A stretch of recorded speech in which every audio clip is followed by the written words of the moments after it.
Welcome to Tokyosaurus. So what's up in Japan?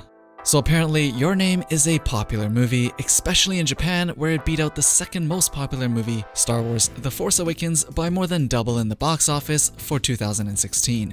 It went on to become an international phenomenon, but the effect of the movie in Japan was especially historical.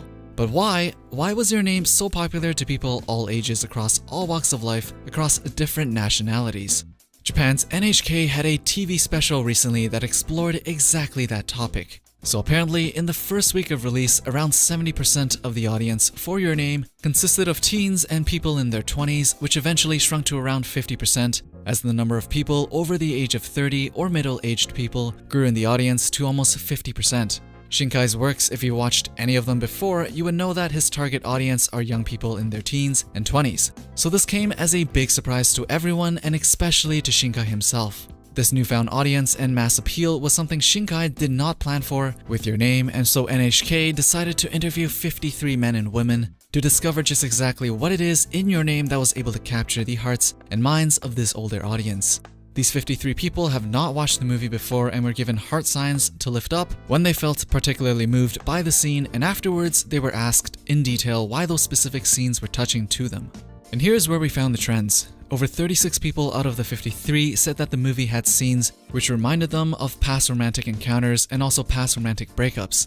The first person said that the Yoyogi station in the movie was exactly where she met one of her old boyfriends, and once she saw it, she immediately felt touched as it reminded her of the past.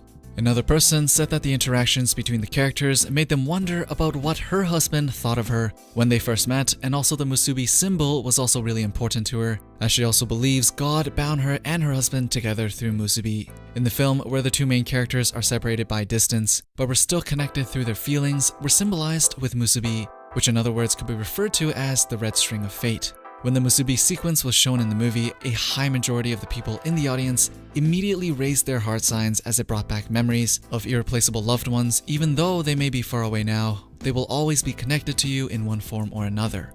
And I think this movie drove that feeling of connection home with not only the symbolism of the musubi, but with the fact that with everything that happened in the movie, even though you may be separated for the time being with your loved ones due to circumstances, if you were fated to be connected, the opportunity will arise again, as seen in the optimistic ending for Your Name that was, at least for what I felt like, was quite uncharacteristic of a Shinkai ending.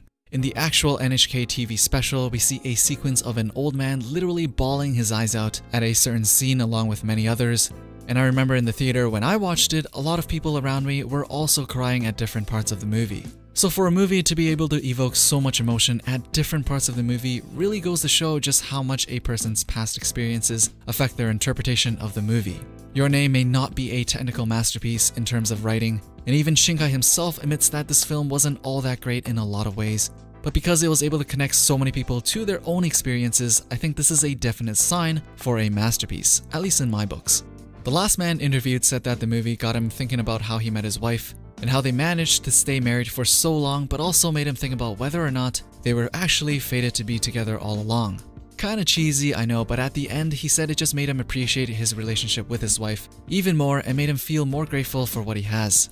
At the end of the day, for me, it was a movie that reminds us that it's okay to move on with the person you're separated from due to whatever circumstance. Even if you never truly let go, it's okay, because things will always work itself in the end for you. So that's pretty much it for the short special. Now that we know the movie was able to touch the hearts of millions of people in Japan, I'm curious as to, for those of you here who have watched the movie, which scene affected you the most? As usual, let me know down in the comments below. Don't forget to drop a thumbs up, subscribe, and turn on notifications if you want to be updated with the latest that's going on in Japan, and I'll see you guys in the next one.